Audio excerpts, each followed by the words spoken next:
नमस्कार। प्रादेशिक समाचार के साथ मैं पूनम किरकेट्टा। पहले मुख्य समाचार। मुख्यमंत्री हेमंत सोरेन आज 18 विभागों की 64 योजनाओं की करेंगे समीक्षा। केंद्रीय पर्यटन और संस्कृति मंत्री जी किशन रेड्डी ने कहा, केंद्र संसद के बजट सत्र से पहले नई राष्ट्रीय पर्यटन नीति करेगा घोषित। मौसम केंद्र ने 20 सितंबर को राज्य के पश्चिमी तथा मध्य भाग में भारी बारिश का लगाया अनुमान। आज हो सकती है हल्के से मध्यम दर्जे की बारिश। और झारखंड की आशा किरण बारला ने 17वीं राष्ट्रीय यूथ नेशनल एथलेटिक्स चैंपियनशिप में जीता स्वर्ण, बनाया नया रिकॉर्ड। और अब समाचार विस्तार से। मुख्यमंत्री हेमंत सोरेन आज 18 विभागों की 64 योजनाओं की समीक्षा करेंगे। आज प्रोजेक्ट भवन में होने वाली बैठक में सभी प्रमंडलीय आयुक्त और उपायुक्तों को योजनाओं की प्रगति रिपोर्ट के साथ शामिल होने का निर्देश जारी किया गया है। केंद्र संसद के बजट सत्र से पहले नई राष्ट्रीय पर्यटन नीति घोषित करेगा। केंद्रीय पर्यटन और संस्कृति मंत्री जी किशन रेड्डी ने कल हिमाचल प्रदेश के धर्मशाला में राज्यों के पर्यटन मंत्रियों के राष्ट्रीय सम्मेलन को संबोधित करते हुए ये बात कही। उन्होंने कहा कि राष्ट्रीय पर्यटन नीति विभिन्न पक्षों के साथ परामर्श और चर्चा के बाद घोषित की जाएगी।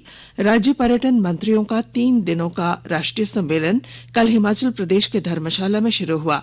इसका लक्ष्य भारत में पर्यटन के समग्र विकास के लिए राष्ट्रीय स्तर पर चलाए जा रहे कार्यक्रमों, नीतियों और उपायों के बारे में राज्यों और केंद्र शासित प्रदेशों के साथ विचार विमर्श करना है। राष्ट्रीय सम्मेलन का लक्ष्य उत्कृष्ट पद्धतियों, सफल परियोजनाओं और पर्यटन के अवसरों के बारे में विचार विमर्श के लिए एक मंच भी उपलब्ध कराना है। 3 दशक से नक्सलियों की शरण स्थली रहे बूढ़ा पहाड़ पर पुलिस कैंप स्थापित किए जाने के बाद कल पुलिस महानिदेशक नीरज सिन्हा यहां हेलीकॉप्टर से पहुंचे और जवानों के हौसला अफजाई की। बूढ़ा पहाड़ अब नक्सलियों से मुक्त हो गया है। डीजीपी ने स्थापित कैंप का निरीक्षण किया और जांबाज जवानों को पुरस्कृत कर उनका हौसला बढ़ाया। साथ ही ग्रामीणों से मिलकर उनकी समस्याओं के निराकरण का भी आश्वासन दिया। उन्होंने ग्रामीणों के बीच रोजमर्रा की वस्तुओं का वितरण किया। गांव में सड़क, बिजली, पानी की सुविधा देने की भी बात कही। डीजीपी ने पुलिस अधिकारियों के साथ बैठक कर बूढ़ा पहाड़ छोड़कर भागे माओवादियों के खिलाफ कार्रवाई करने को लेकर रणनीति बनाई। लातेहार जिले में सदर थाना क्षेत्र के पेशरार गांव के पेचेगड़ा जंगल में कल प्रतिबंधित उग्रवादी संगठन जेजेएमपी के प्रमुख पप्पू लोहरा के दस्ते और सुरक्षा बलों के बीच मुठभेड़ हुई। पुलिस अधीक्षक अंजनी अंजन ने बताया कि जेजेएमपी के सुप्रीमो पप्पू लोहरा के अपनी टीम के साथ पेशरार गांव में आने की सूचना के बाद सीआरपीएफ 11वीं बटालियन और जिला पुलिस द्वारा संयुक्त छापेमारी अभियान चलाया गया। पुलिस टीम को देखकर जेजेएमपी उग्रवादियों ने फायरिंग शुरू कर दी। पुलिस ने भी जवाबी फायरिंग की।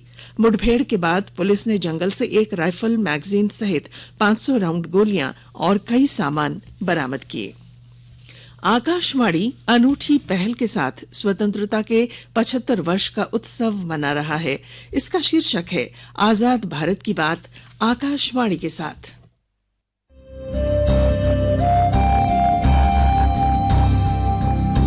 आजाद भारत की बात आकाशवाणी के साथ।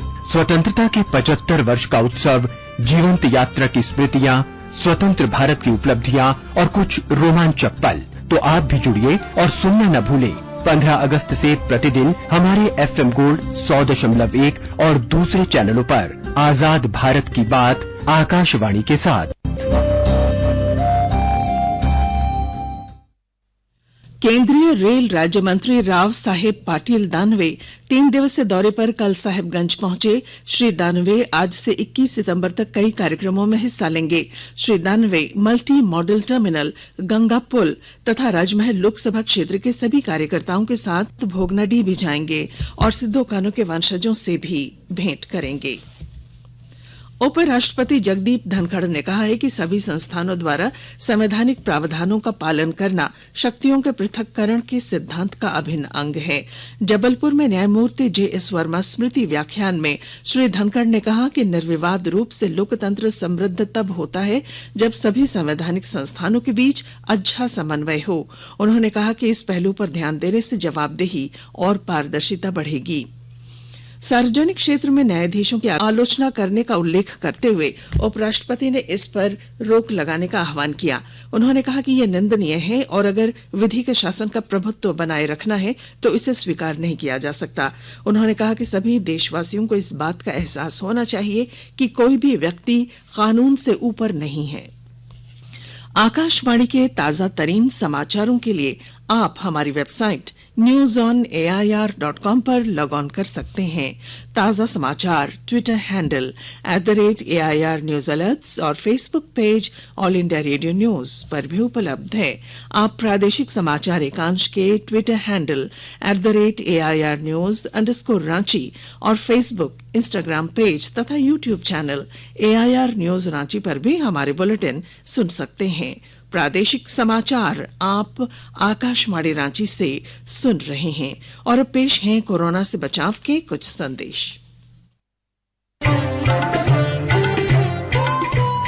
कोविड-19 से बचाव और सुरक्षित रहने के 3 उपाय। मास्क लगाएं, 2 गज दूरी है जरूरी, सुरक्षित दूरी रखें, हाथ और मुंह साफ रखें।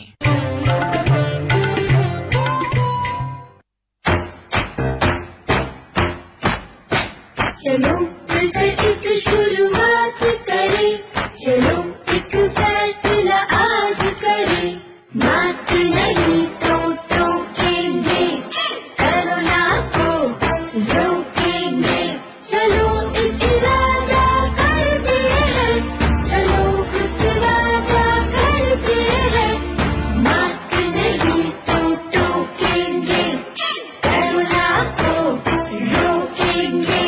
भारत सरकार द्वारा जनहित में जारी। प्रादेशिक समाचार में आपका फिर स्वागत है। उपराजधानी दुमका में भारतीय जनता पार्टी द्वारा प्रधानमंत्री नरेंद्र मोदी के जन्मदिन से महात्मा गांधी के जन्मदिन 2 अक्टूबर तक सेवा पखवाड़ा मनाया जा रहा है। इसके तहत रक्तदान और स्वास्थ्य शिविर लगाए गए हैं। साथ ही पौधरोपण, जल संरक्षण और संवर्धन तथा स्वच्छता जैसे विषयों पर जागरूकता अभियान चलाया जा रहा है। दुमका के सांसद सुनील सोरेन, पूर्व समाज कल्याण मंत्री लुइस मरांडी और भारतीय जनता पार्टी के जिलाध्यक्ष परितोष सोरेन ने कहा कि जरूरतमंदों की निस्वार्थ सेवा करना ही पार्टी का लक्ष्य है। केंद्र सरकार की योजनाएं भी गरीबों के प्रति समर्पित हैं।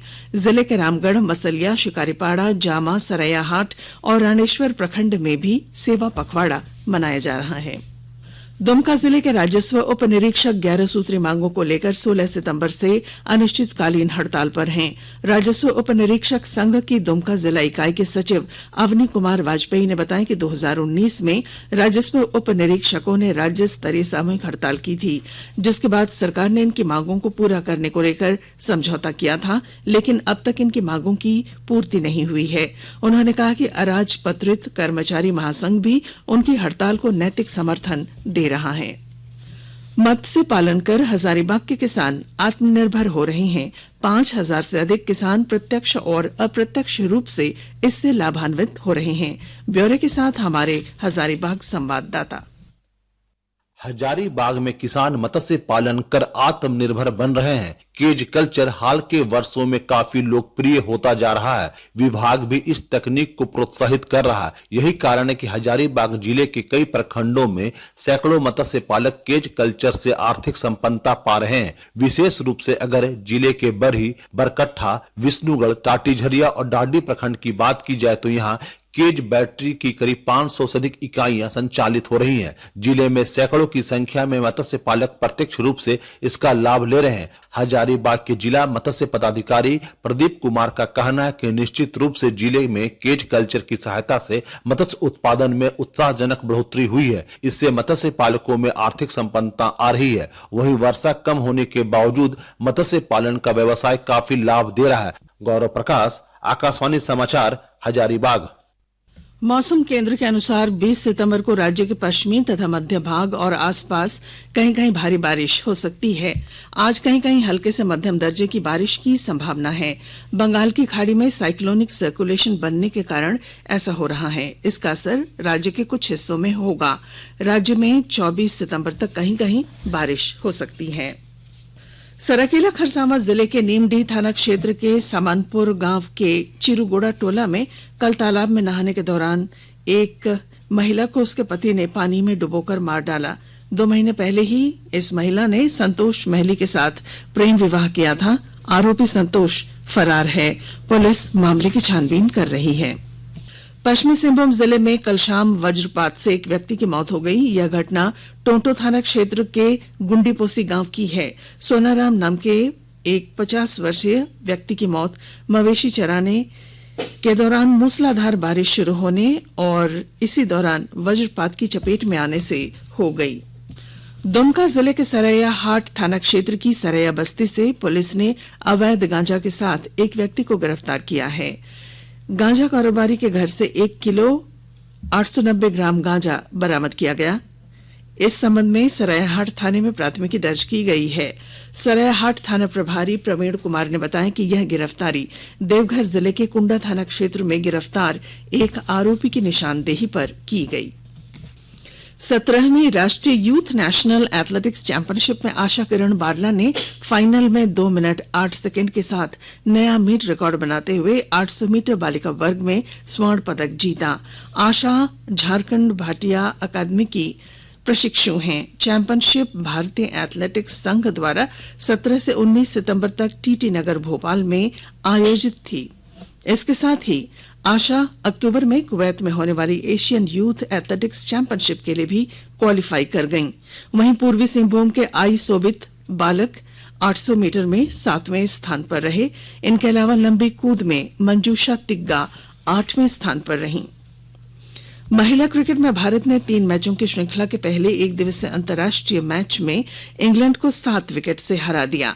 कल रात इंग्लैंड में होव के काउंटी मैदान में इंग्लैंड के 228 रनों के लक्ष्य का पीछा करते हुए भारत ने 44 ओवर और 2 गेंदों में 232 रन बनाकर मैच जीत लिया।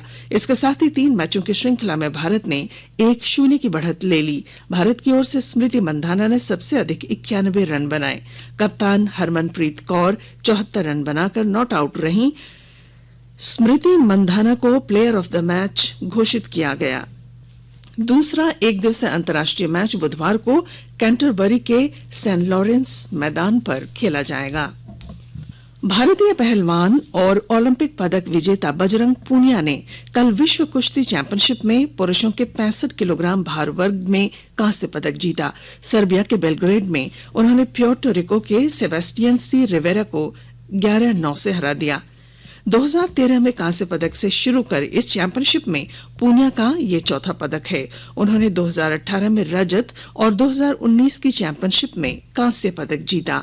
इस वर्ष इस चैंपियनशिप में भारत का यह दूसरा पदक है। राष्ट्रमंडल खेल 2022 की स्वर्ण पदक विजेता विनेश फोगाट बुधवार को महिलाओं के 53 किलोग्राम भार वर्ग में पहले ही कांस्य पदक जीत चुकी हैं। और अब अखबारों की सुर्खियां। राज्य से प्रकाशित होने वाले लगभग सभी अखबारों ने मोहाली के एक विश्वविद्यालय के छात्राओं की आपत्तिजनक वीडियो जारी करने के मामले को प्रमुखता से प्रकाशित किया है। प्रभात खबर ने शीर्षक दिया है, पंजाब की छात्रा ने ही बनाया सहेलियों का आपत्तिजनक वीडियो, हंगामा, 2 गिरफ्तार।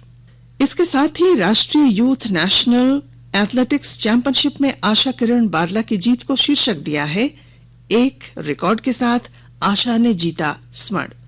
दैनिक भास्कर ने भी चंडीगढ़ विश्वविद्यालय की छात्राओं के वीडियो से संबंधित खबर को पहले पन्ने पर दी है। हिंदुस्तान ने 1932 के खतियान के विरोध पर 6 लोगों को नोटिस की खबर को प्रमुखता दी। रांची एक्सप्रेस ने चतरा में नक्सलियों और सुरक्षा बलों के बीच मुठभेड़ की खबर को सचित्र प्रकाशित किया है। दैनिक जागरण ने स्थानीयता से संबंधित मामले पर शीर्षक दिया है, स्थानीयता का मुद्दा, झारखंड मुक्ति मोर्चा के भीतर भी 1932 के खतियान का विरोध शुरू। वहीं अंग्रेजी अखबार द टाइम्स ऑफ इंडिया ने धुरवा के 6 लोगों पर स्थानीयता मुद्दे के खिलाफ बोलने पर राज्य सरकार द्वारा नोटिस देने की खबर को पहले पन्ने पर दी है। हिंदुस्तान टाइम्स ने ब्रिटेन की महारानी एलिजाबेथ द्वितीय के अंतिम संस्कार और उसमें शामिल होने गई राष्ट्रपति द्रौपदी मुर्मू की खबर को प्रमुखता से प्रकाशित किया है। और अब बुलेटिन के आखिर में मुख्य समाचार एक बार फिर। मुख्यमंत्री हेमंत सोरेन आज 18 विभागों की 64 योजनाओं की करेंगे समीक्षा। केंद्रीय पर्यटन और संस्कृति मंत्री जी किशन रेड्डी ने कहा, केंद्र संसद के बजट सत्र से पहले नई राष्ट्रीय पर्यटन नीति करेगा घोषित। मौसम केंद्र ने 20 सितंबर को राज्य के पश्चिमी तथा मध्य भाग में भारी बारिश का लगाया अनुमान। आज हो सकती है हल्के से मध्यम दर्जे की बारिश। और झारखंड की आशा किरण बारला ने 17वीं राष्ट्रीय यूथ नेशनल एथलेटिक्स चैंपियनशिप में जीता स्वर्ण, बनाया नया रिकॉर्ड।